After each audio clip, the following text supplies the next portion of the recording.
Shalom, people of God. Well, we are back again for yet another teaching. This particular time, I'm going to be talking about the true vine. I'm going to be coming out of Psalms 80, 8 through 19.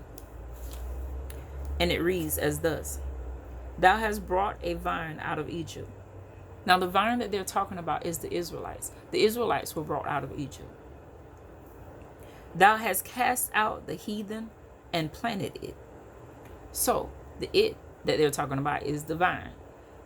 You cast out those who were not considered your people, and you planted us in a destination. Thou preparest room for it, and didst cause it to take deep root, and it filled the land. When it talks about the word preparest room, it reminds me about what David said. So for this vine, the Lord prepared room for this vine. And when David was speaking in Psalms 23 and 5, he said, Thou preparest a table before me in the presence of mine enemies. Thou anointed my head with oil, my cup runneth over. Now, it goes on to say in verse 9 again, and didst cause it to take deep root, meaning you planted us. We were able to live there. And it filled the land. That vine, Israel, filled the land. What do you mean by filled the land? They were fruitful. They multiplied. They were plentiful. From the time they got in Egypt, they constantly kept multiplying. It's one of the reasons why the new Pharaoh said what he did. When he noticed how many of them it was, he started to speak to his people around him and said, listen, let's find a way to oppress them. Because what if they decide to overtake us one day because there's so many of them? Or what if they decide to combine with our enemy and decide to overtake us? There's no way we can take them on. There's too many of them. So they filled the land. The hills were, in verse 10, the hills were covered with the shadow of it, and the boughs thereof were like the goodly cedars. Now, when it says boughs, what it means by that is, in Hebrew, it means the main branches. Now, when you think about main branches, or when I think about main branches, I think about those who played a powerful role in bringing about everything within the Bible. And it was like Abraham, Moses, Isaac, Jacob. Those were your patriots who played a major role in bringing about, the Savior. They were the ones who were the lineage that brought about the Savior, the ones who Elohim was going to use. Now, when it says the goodly cedars, now when you think about that, you think about trees, which that's what I thought about at first too, until I dug a lot deeper. The definition for cedars for the Bible, it stands for, let me get to the right area. It stands for high and beautiful, which that's exactly what the cedar trees are. They are high and beautiful. But when we go down to the next verse, you're going to find out that they can't be talking about the trees. They got to be talking about something else. And this is what I mean by allowing the Ruach, the Ruach HaKodesh, the Holy Spirit, to actually lead you so that you can see in the spirit realm of what it is that Elohim is actually talking about when he speaks through people. Now, I'm going to finish up in 10. In another teaching I did, when I taught about Virgo, which is the beginning part in the segments of Behold, I show you a mystery in the signs. When we keep thinking that the signs are about us, but it's really not about us. It's been about Yeshua the whole time. So in Virgo, you will find the star name pronounced Zavijava, Vazijava. And that particular star, it means glorious and beautiful. Now, when it was talking about the glorious and beautiful person, it was talking about Virgo itself, which we found out later on to be Mary. But she wasn't the only glorious and beautiful one that was in the Bible that led through the lineage of Yeshua. Now, she is holding in her hand an ear of wheat in one hand and a branch in the other. Now, that ear of wheat that she's holding, that's the Israelites. The reason why I say that she got the branch, on the other hand, we already know that Yeshua was known as the branch. That was one of his signs when they would know about his coming. He was known as the branch that came out of Jesse. So here it is. We know, wait a minute, you're speaking deeper when you're talking about this. This is the virgin we're talking about. But like I said, she wasn't the only beautiful one that was in the Bible. Let's call out some other beautiful people that were in the Bible that were just drop dead gorgeous. No, we hadn't seen them because we don't have no picture of them, but you know that they were drop dead gorgeous by the way that they was described. Okay, think about Eve, all the way back to Eve. Eve was known as the mother of all living. What about Sarah? Sarah, which was Sarai at first, her name means princess. And she was known, when her and Abraham's name changed, she was known as the mother of many nations. She did become the mother of many nations. But you know that Sarah was beautiful. Why? Because Abraham lied twice. Well, he didn't fully lie because she was his actual sister. But he told her to tell the pharaohs that because he knew how beautiful she was. He knew that they was going to want to take her. And was he lying? No, because they did take her from him. She had this beauty that was like drop dead gorgeous. Like it didn't matter. She was just, they were traveling in the dust of the day. She still was beautiful. The sun was scorching down on her body, and she was darkened a little bit. She still was beautiful. It didn't matter. He knew that she was going to be taken because of how beautiful she was, and she was known as the mother of many nations. What about Rebecca? Rebecca was the one who was chosen for Isaac to marry. From the moment when Isaac saw her, he knew she was gorgeous. And the Bible says that her name means to tie fairly. So she was drop dead gorgeous as well. In Genesis 24:60, it says, "Be thou the mother of thousands of millions." This is what her family said to her before she even went off to be with Isaac. They told her that she was going to be the mother of thousands of millions. That's a pretty big shoe to feed. Even though we know that she didn't have that many kids. But she was still considered the mother of each child that came after her through her lineage. In Genesis 25:23, the Lord told Rebekah that two nations were in her womb, and two manner of people shall be separated from thy bowels. One will be stronger than the other, and the elder shall serve the younger.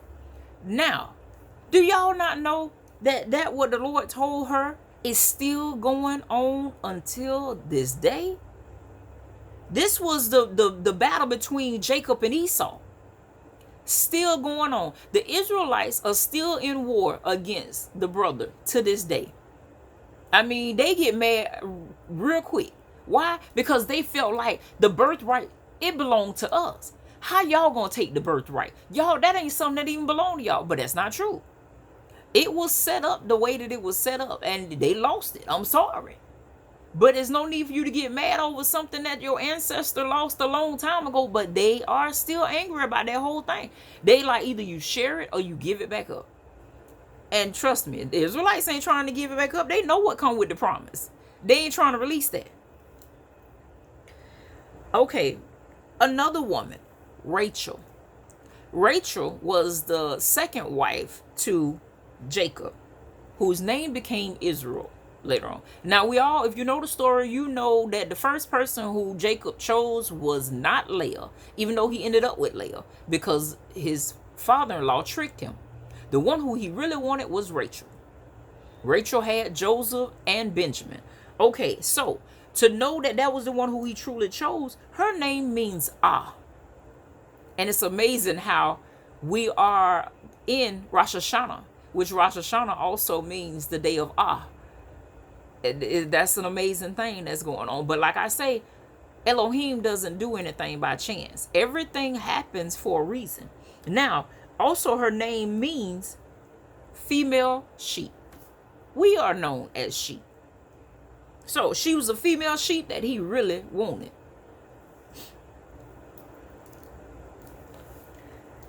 All right, we're going to jump back into where we left off at. We're back in Psalms. We're Psalms 80. We're at verse 11 now. She sent out her boughs unto the sea and her branches unto the river. Remember, I was telling you that this thing shifts. First, you were talking about Israel. Now you're talking about boughs and you're talking about cedar. But I told you cedar means high and beautiful. But the high and beautiful that they were talking about was a female. And when you drop into the next verse, it switches over and it says she. She sent out her boughs unto the sea and her branches unto the rivers. Now, the Israelites, they went out unto the sea. Okay? The word sea symbolizes people, nations, multitudes, and tongues. The word river, it means to flow, to prosperity and understanding. So we are talking about a group of people at this point in time, through each segment, through the sea and in the river. We're talking about two groups of people that was sent out. Okay? Now in verse 12 it reads, Why hast thou then broken down her hedges, so that all they which pass by the way do pluck her? Now, what we're talking about the vine. We're talking about Israel. Israel had a hedge of protection around it. That protection came from Elohim himself. But the Lord broke down that protection because of the way the Israelites were, because of what they were doing. They kept following the ways of the pagans, doing wrong on a constant, when that ain't what Elohim told them to do. In verse 13, it says, The boar out of the wood doeth waste it, and the wild beast of the field doeth devour it. So, the boar and the wild beast represent their enemies. You allowed our enemies to come in and to lie us to wait and to waste us, and as well as devour us, because we ain't have no protection. They just came in and took what they wanted to take. In verse 14, we're going to read 14 through 19. Return, we beseech thee, O Yeshua of hosts. Look down from heaven and behold and visit this vine, the vineyard which thou right hand hath planted, and the branch that thou madest strong for thyself. It is burnt with fire, it is cut down. They perish at the rebuke of thy countenance. Let thy hand be upon the men of thy right hand, upon the Son of Man, whom thou madest strong for thyself. So will not we go back from thee. Quicken us, and we will cry upon thy name, and we will call upon thy name. Turn us again, O Lord God of hosts. Cause thy face to shine, and we shall be saved. Here it is, the people are crying out, because the Lord took his protection from them. So now they crying out and they want him to return. Like, return unto us. Save us. Don't leave us out here. We don't been in the fire. It's too hot. Take us out. Please help us. So this is what they were going through at that moment. It's amazing how when you get deep in your mess, you're ready for the Lord to pull you out. You can't take it no more. We can't even take not even hours. I won't even stretch it out to like a day. No, we can't take hours of the Lord sending us through something because of what we did. We ready to come out of that situation, ready for deliverance, ready for things to change. But sometimes the Lord will make you tarry and make you stay in that situation, so you can understand you should have never been over there in the first place. You should have never did that in the first place. Some people don't mind suffering, but when the suffering take too long, then that's when you understand you should have changed your mind. You shouldn't have never went down that road. All right, we're going to jump over in Isaiah 5. We're going to do 1 through 7. And in Isaiah 5, it talks about the destruction of the vineyard. And it reads as thus. Now will I sing to my well-beloved a song of my beloved, touching his vineyard. My well-beloved has a vineyard and a very fruitful hill. Now here it is, we talking about that hill again. The well-beloved, that's Yeshua. That's God himself. Touching, meaning connected to his vine, which is his people.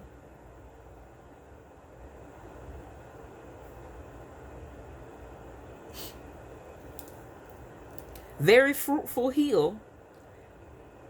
It was full of God's people. And I told you that they were multiplying. They were being fruitful. This is like an offset or a bounce off of what was already talked about in Psalms. But it's breaking it down even more to you. And he fenced it and gathered out the stones thereof and planted it with the choice vine and built a tower in the midst of it, and also made a winepress therein. And he looked that it should bring forth grapes, and it brought forth wild grapes. So here it is. The Lord dressed this thing up sweet. I mean, he put a fence around it, meaning he made it beautiful and glorious. All that work the Lord did. And it produced wild grapes. That's not what was supposed to happen. But it came out of it anyways. Like, I did all this good work, and you gonna give me wild grapes instead? It's like what Yeshua did when he cursed the fig tree. When he was like, I'm gonna need you to give me food. And the fig tree wouldn't produce anything. So since it didn't produce, he cursed it. Let's continue on. We're gonna do 3 and 4. And now, O inhabitants of Jerusalem, and men of Judah, judge, I pray thee, betwixt me and my vineyard. What could I have done more to my vineyard that I have not done in it? Wherefore, when I looked that it should bring forth grapes, brought it forth wild grapes. So here it is. The Lord said, look at it. You be the judge and tell me what I could have done more to my vineyard, to my people, more to my people that I have not already done. It ain't nothing that they could have gave the Lord that would have gave him advice of something different that he could have did. Because trust me, when the Lord lay out something for you, it is precious. It is sweet. You ain't got to worry about nothing. He did that for the Israelites. He laid it out so sweet for them. They ain't have no worries. But they still did evil. They still chose wrong, regardless of everything that he lined up for them. The Lord can put something precious in front of you, something valuable in front of you. And there are some people who do not see the value in what they have. And they want that what's over yonder. Well, that over there, that look good. That look valuable. But that's the enemy. The enemy shows you deceitful stuff, and you end up over there in another destination where you shouldn't even be at in the first place, and find out, wait a minute, this ain't what it was cracked up to be. This ain't what I was presented. It looked it good from a distance. Shoot, they even made it sound good. But when I get over here, that's not what it really is. See, the Lord don't create illusions like that for you. When the Lord shows you a good thing, it is a good thing. But you yourself feel like it ain't got no value in it no more. Because you feel like it ain't doing what it's supposed to do in your eyes. But in the Lord's eyes, it's doing exactly what it's supposed to do. That's always wanting more. The Israelites always wanted more. He took them out of bondage. And when he took them out of bondage, just because they had to go through a certain process to get to the promised land, they began to murmur and complain about it.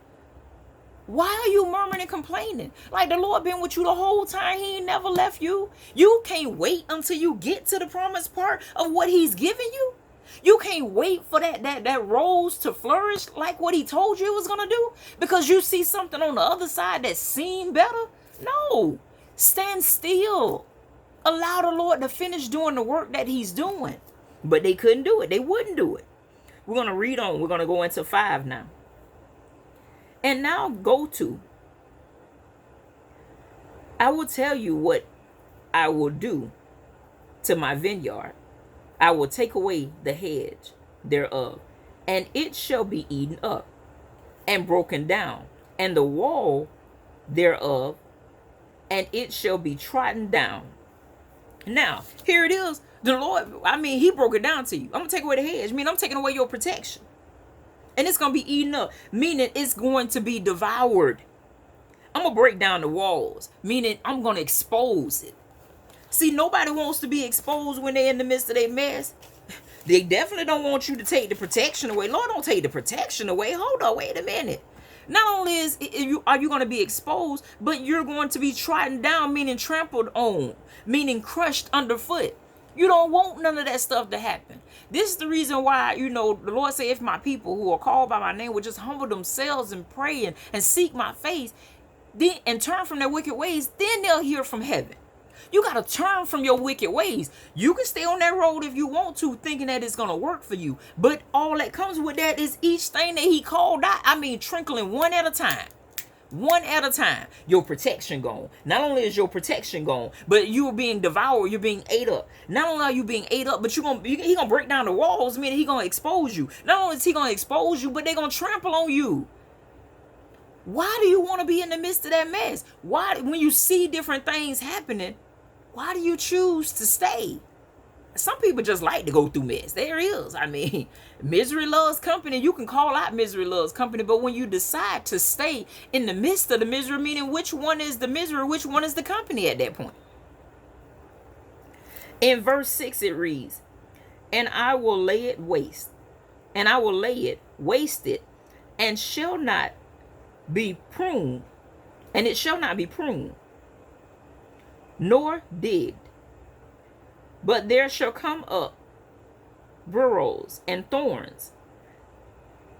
I will also command a cloud that they rain no rain upon it. So he's going to talk to the clouds. Now, hold on. Let's break this part down too. We need to find out exactly what he's saying. Like, you thought that was it once he told you that, all the other stuff was going to happen. No, he wasn't done. He said that he shall lay it waste, meaning it's going to be desolate. Ain't nobody going to want to come through there. Desolate, by yourself, lonely, lonesome. Stay in the midst and find out and see. It, meaning the vine, shall not be pruned. And when he's talking about pruned it, meaning it's not going to be trimmed. He ain't gonna cut away none of the dead or none of the dead bushes or the overgrown bushes, none of the stems that help it to be fruitful or help it to grow. He's not gonna cut none of that back. He gonna allow it to overtake it. What about the burrows and the thorns? Which meaning your labor is going to be made hard. Your labor ain't gonna even be easy anymore. And you know that it's gonna be made hard because this is the same thing that he said to Adam after he sinned. The curse that Adam got was thorns and thistles gonna come from the land. So now things that you touch, you gonna work extra hard for the things that you touch when it's not even supposed to be that way. Now, you working hard off the sweat of your brow. Thorns and thistles are coming up, meaning it's hard for you to do everything that you do because it's being choked out. He goes a step further by saying he won't even allow it to rain. And we already know rain is the nourishment that it needs. You need the latter rain to fall on you so that you can get nourished, so that you can be plentiful and grow. You can't grow without all that stuff. You're going to dry up, wither away. You don't want none of that stuff to happen to you.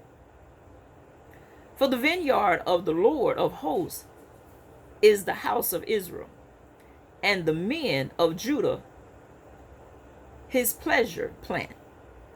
And he looked for judgment, but behold oppression, for righteousness, but behold a cry. All that was left was tears. After the end of that, yeah, after the Lord kept doing all that stuff to them, all you want to do is cry and be like, why? Why me? What is it that I'm doing wrong? But you got to go back and figure out, what did you do to bring about that shift within your life?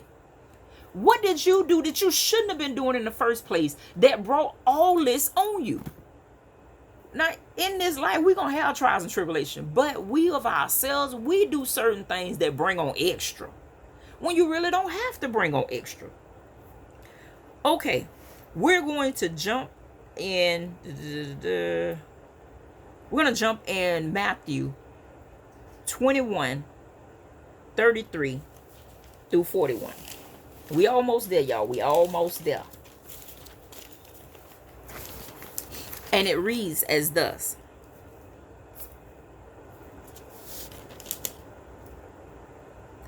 Hear another parable. There was a certain householder which planted a vineyard and hedged it round about, and digged a winepress in it, and built a tower, and let it out to husbandmen, and went into a far country. All right, hold up. Let's stop there, because I don't want you to get lost. I want you to know exactly what Yeshua is talking about. The certain householder, that's God. That's Elohim. That's Yeshua himself. The vineyard, we discussed once before, is God's people. Now, it said that he lent it out to husbandmen. The husbandmen are the Jewish rulers or the Jewish leaders during that time. And he went into a far away country, meaning he left them in care of it. He left them in charge of it. Listen, I'm finna go away. Don't worry, I'm gonna send somebody back in order to collect, my vineyard, in order to collect my fruit. So just be prepared. But I'm leaving for right now. In verse 34, and when the time of the fruit drew near, he sent his servants to the husbandmen that they might receive the fruit of it. Now, the time of the fruit drew near, meaning harvest time. He knew it was getting ready for harvest time, so he sent his servants. He, meaning God, sent his servants, which were the prophets.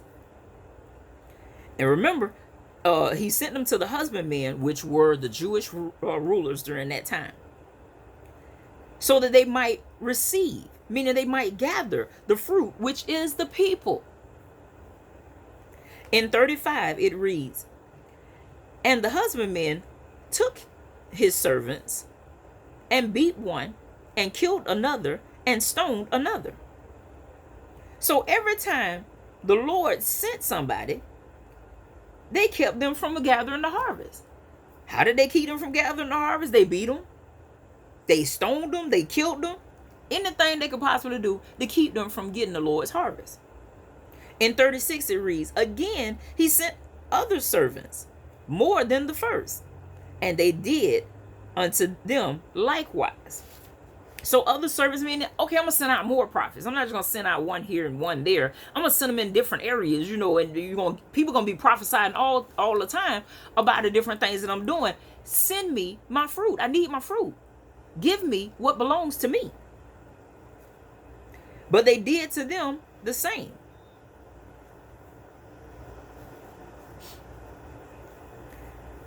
In 37, but last of all, he sent unto them his son, saying, they will receive my son.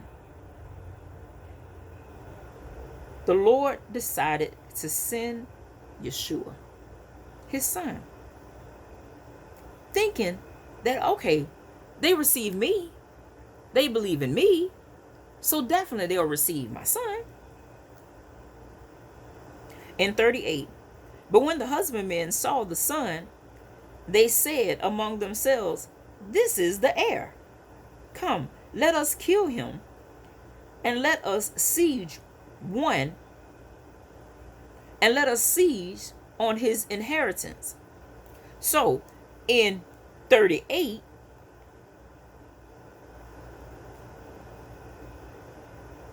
instead of them receiving the son, they look for ways to kill the son in hopes to take hold of his inheritance.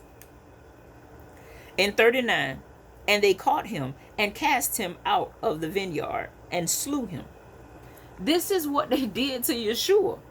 They caught him, they threw him out from among the people and killed him. Remember, they took him away. They took him to Pilate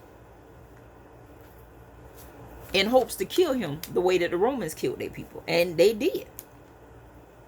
In 40 it says, and when the Lord therefore of the vineyard cometh, what will he do to them? What will he do unto those husbandmen? When the Lord returned, what will he do to the Jewish leaders? Now they answered it by telling them, oh, okay, well, he gonna kick them out. He gonna kick them out to make sure that, and put somebody else in charge. And that's exactly what the Lord did. He kicked them out. We don't have a lot of that stuff going on of what we used to have going on. I mean, it's some major stuff going on, but not as serious as it was during Yeshua's time of the Jewish leaders. We got other leaders now that have come into play that lead you to Yeshua. Now we're going to jump again. Like I said, we got a couple more jumps and then we will pretty much be done. Now this next particular jump, we're jumping to Isaiah 27, 2 through 6. And it reads, in that day sing ye unto her a vineyard of wine. I, the Lord, do keep it. I will water it every moment, lest any hurt it. I will keep it night and day. Fury is not in me. Who would set the barrels and thorns against me in battle? I will go through them. I would burn them together. Or let him take hold of my strength, that he may make peace with me, and he shall make peace with me. He shall cause them to come to Jacob to take root. Israel shall blossom and bud and fill the face of the world with fruit. Okay, so basically, the Old Testament used vineyard or vine as a symbol for Israel, God's covenant people. In Isaiah, this is the second vineyard song. The first song shows Israel's failure to produce good fruit because they brought forth wild grapes, followed by divine judgment. In the second song, Yeshua is the vine, the true vine, and his followers are to remain in him and produce much fruit for God. Now, we're going to do one last jump. I thought that was the last jump before, but we're going to do one last jump, and that's over in John